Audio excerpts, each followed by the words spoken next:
歡迎收睇 Kids Notes。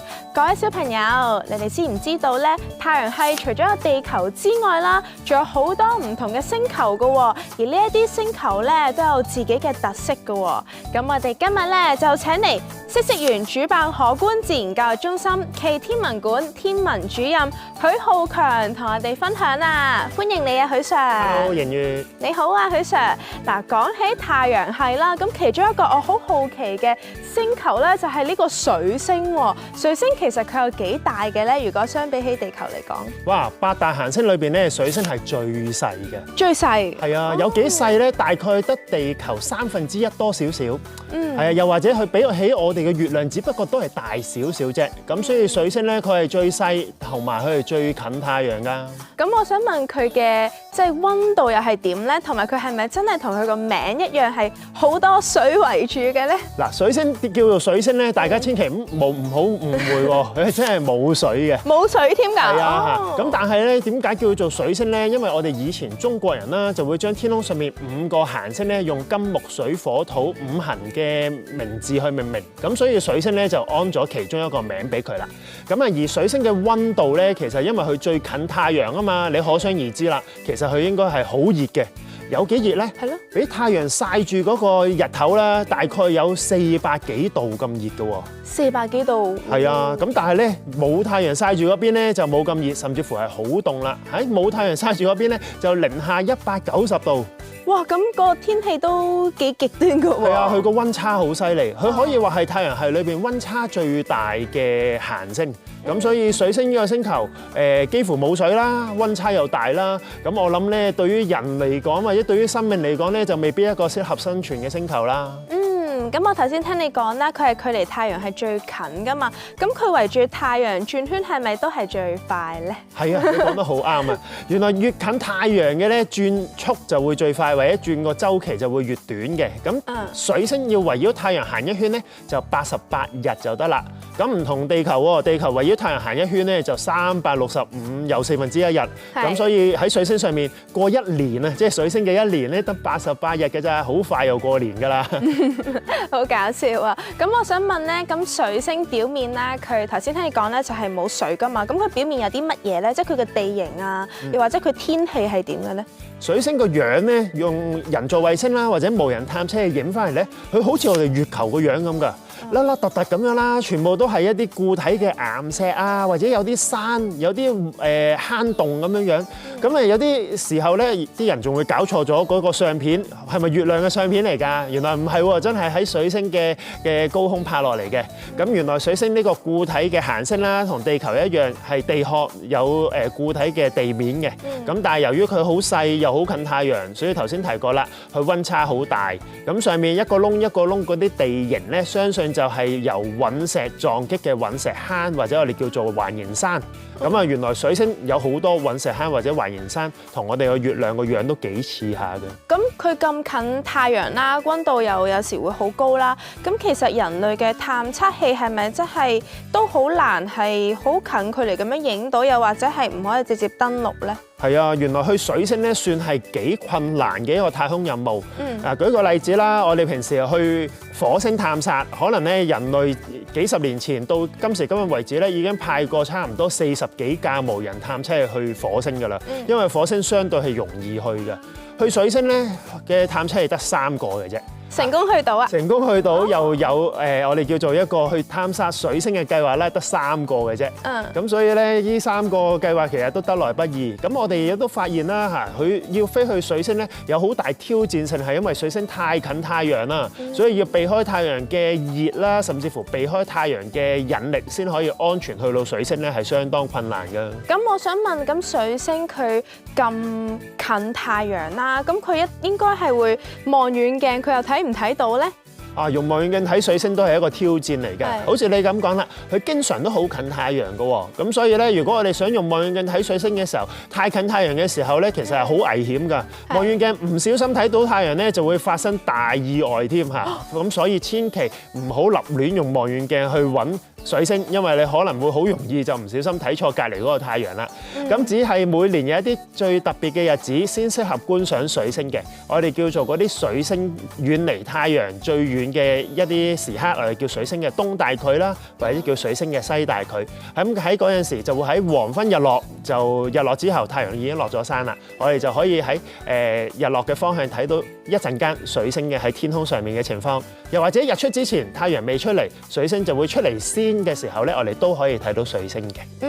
明白啦。咁咧頭先聽你講，其實水星同地球咧個分別都幾大。咁地球咧就有大氣層咧，咁水星係咪就冇咧？水星幾乎係冇大氣層，咁其中一個原因亦都係因為佢太近太陽啦。其實太陽咧會有好多好活躍嘅輻射啦，或者我哋叫太陽風咧，將水星表面嘅一啲物質吹走嘅。咁包括水星嘅大氣層咧，都經常受到太陽嘅影響，令到咧佢冇辦法留低嗰啲氣體喺水星表面，所以幾乎水星係冇大氣層㗎。明白啦。咁除咗水星之外啦，其實仲有一個咧星球我係好有興趣嘅，就係金星啦。咁我見到咧前面呢個模型啦，嗱我估呢一粒應該係最細粒嗰個灰色嘅就係水星啦。咁水星隔離嗰個係咪就係金星啊？係啦，水星係最近太陽㗎啦，而金星咧就係僅次於佢，所以咧佢都幾近太陽嘅。不過金星就好唔同啦，因為金星體型就大得多啦嚇，同地球差唔多大嘅啫。咁所以有時都啲人都話咧，金星同地球好似一對孖生姊妹咁㗎，因為金星同地球個樣咧係差唔多大小嘅。我同埋我留意到佢都算係距離地球最近嘅星體嚟㗎喎。咁我哋人類對金星嘅了解又有幾多咧？哇！我哋對金星都好好奇啊，因為金星好似你咁講啦，佢最近地球嘅，亦都咧喺天空上邊咧，金星睇起上嚟都幾光㗎喎。因為金星咁近地球，就好容易反射到太陽光，令到佢成為天空上面除咗太陽同埋月亮之外咧，金星就係最光亮嘅天體，最容易睇到㗎。咁佢最光係咪即係等於佢都比較熱㗎？係啊，你又知嘅。原來金星嘅表面溫度都真係好熱嚇，唔單止因為佢係第二近太陽嘅行星啦，同埋金星表面咧，原來佢有一個好厚嘅大氣層喎。今次咧呢個星球嘅大氣層唔單止濃厚啊，而且係豐富嘅二氧化碳添。咁又厚又多二氧化碳咧，就會造成金星上面有好多嘅溫室效應，令到呢個星球咧表面嘅溫度咧都有400幾度咁高，無論日夜都係400幾度。咁所以咧喺金星上邊咧又係難以生存啦，400幾度喎，連水都變晒做水蒸氣啦。好似頭先咁話啦，因為佢表面有好濃厚嘅大氣層，幾乎咧我哋派啲無人探測器又好，或者我用望遠鏡望金星咧，都係望到佢表面嗰層大氣層嘅啫。咁好似咧望住一塊好反光好勁嘅鏡咁樣，所以佢都要將陽光反射晒翻嚟，就令到我哋睇唔到金星地面嘅面貌㗎。好似就有層即係好厚嘅玻璃圍住咗咁。冇錯啦。咁人類即係對金星嘅探測算唔算都比較少咧？又或者我哋都冇辦法去發現啲咩特別嘅嘢咧？一開始嘅時候啦，人類咧都唔知道金星係咁嘅情況㗎嘛，咁所以咧喺大概60-70年代咧，蘇聯同埋美國都經常派無人探測器去探索下呢個金星嘅。咁啊都放咗好多隻無人探測器去到金星咧，一落到去金星嘅大氣層裏邊，就唔知點解壞晒，全部都冇晒反應喎。原來金星咧太熱啦，嗰啲機件都壞晒。另外金星個大氣層都好厚，令到佢裏邊嘅氣壓好高，嗰啲太空船都壓扁晒或者壓到壞晒。咁後尾先知道原來金星嘅氣候啦、氣壓啦係咁樣樣，人類就終於對金星嘅好奇心咧越嚟越少啦。因為咧我哋想探索一個適合人類生存嘅星球嘅話咧，金星睇嚟就冇乜機會啦。咁我頭先聽你講啦，其實金星嗰個極端嘅天氣都比較嚴重，咁佢會唔會同地球一樣都有火山呢樣嘢咧？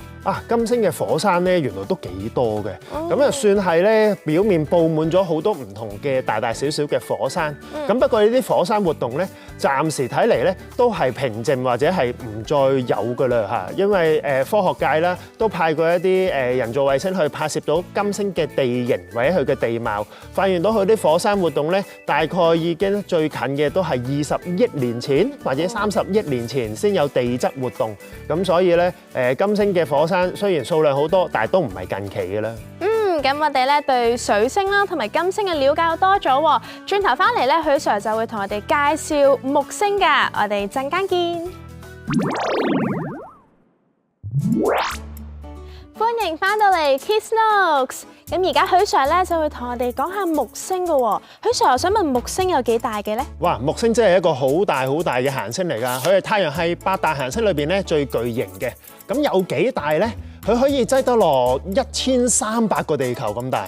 哇！咁佢個地形係咪有好多唔同嘅嘢㗎？因為佢咁大個面積。係啊，佢咁大啦，所以咧佢裏邊咧個空間好多。但係原來佢裏邊咧全部大部分都係氣體嚟嘅，所以我哋叫木星做一個氣體行星，同地球好唔一樣啦。地球就有地殼啦，其實太陽系裏邊咧啲星球都可以分開咗做兩類型嘅，好似地球呢啲有地殼嘅，我哋叫固體行星。咁啊，仲有水星啦、金星、火星都係固體行星嚟嘅。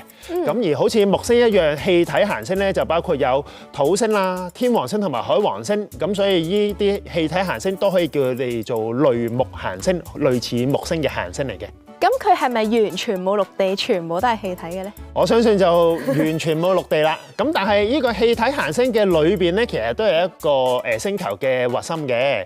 呢個星球嘅核心咧，科學家相信係一個液態嘅狀態。咁所以咧，佢可能裏邊係一個液態嘅核心嚟㗎。咁我成日睇咧木星嗰啲圖片啦，佢都係有個大紅斑㗎喎。咁嗰啲大紅斑又係乜嘢嚟㗎？嗱，頭先講到啦，木星係一個氣體行星，咁所以咧佢上面好多氣旋啊，好多氣流嘅。而大紅斑就係一個巨型嘅風暴，就好似我哋平時打風咁，有個颱風嘅風眼，而大紅斑就係一個巨型嘅風眼嚟㗎啦。咁可唔可以咁樣理解，即係佢長期每時每刻每秒都有風暴嘅存在咧？係啊，呢個大紅斑咧存在咗好耐㗎啦。嗱，第一次有人用望遠鏡觀看木星嘅時候，已經發現木星有大紅斑啦。而嗰陣時咧，距離而家差唔多400年前，即係話呢個大紅斑咧，其實喺上面打咗400年風啦。而呢個颱風好犀利，好犀利啊！呢個颱風咧有地球差唔多3倍咁大。咁你可想而知，平時我哋地球打風打一個好勁嘅颱風8號風球，大家就可以停課。咁但係木星呢個颱風打咗400幾年咧，咁係一個非常之強勁嘅氣候嘅現象嚟嘅。咁點解啲風係紅色嘅？嗱，木星上面咧有好多唔同顏色嘅特徵啦。紅色嘅部分唔單止個颱風喎，其他嗰啲環紋咧都有啲紅色嘅部分，就同佢表面嘅氣體有關係。因為木星嘅成分主要就係氫氣啦、氦氣啦，同埋唔同嘅化合物，仲有啲係我哋叫亞摩尼亞嘅一啲氣體。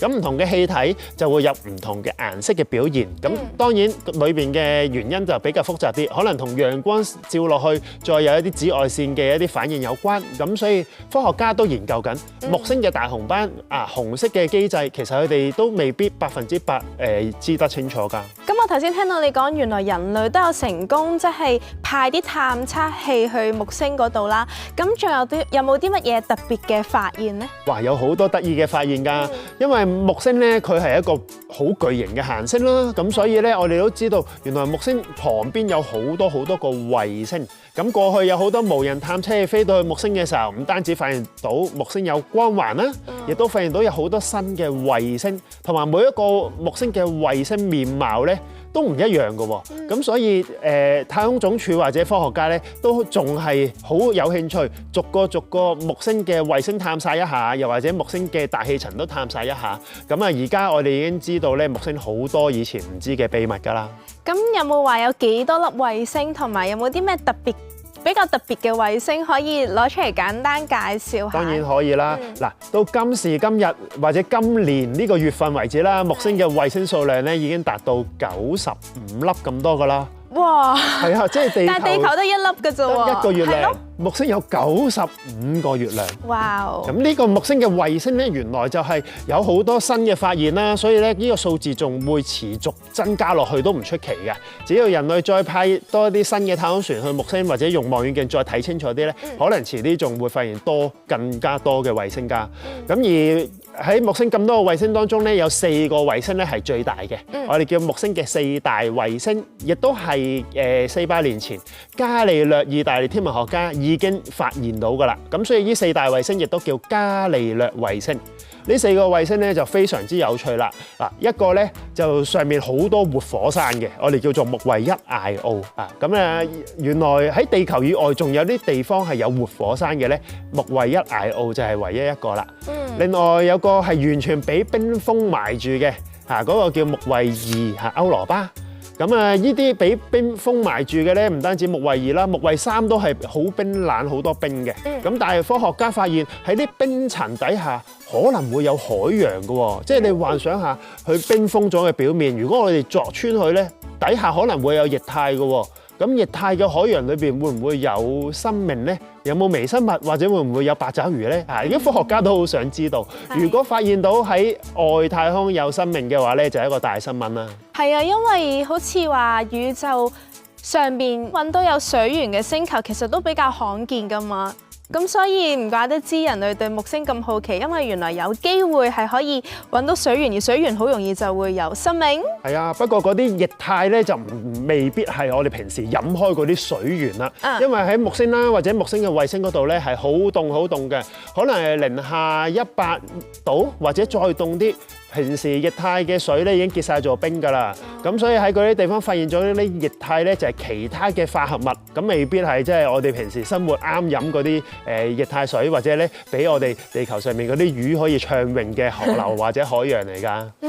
咁我都有聽講啦，木星咧有個天文現象就叫做木星衝嘅，咁其實又係乜嘢嚟嘅咧？嗱，木星衝咧就係喺地球最適合觀賞木星嘅日子，就好似地球望月亮嘅時候啦，有時月亮係滿月，咪最容易睇嘅。咁而木星咧，如果行到一個位置，就好似滿月一樣，同地球啦、太陽連成一直線，睇起上嚟咧，佢係比較近啲，同埋咧陽光會直接照到木星向住地球嗰一面，咁睇起上嚟亦都會光啲。咁嗰個現象叫木星衝。其實木星衝咧，差唔多每隔1年多少少都有一次機會嘅。咁所以我哋每年都有一個非常之適合觀賞木星嘅機會，木星衝。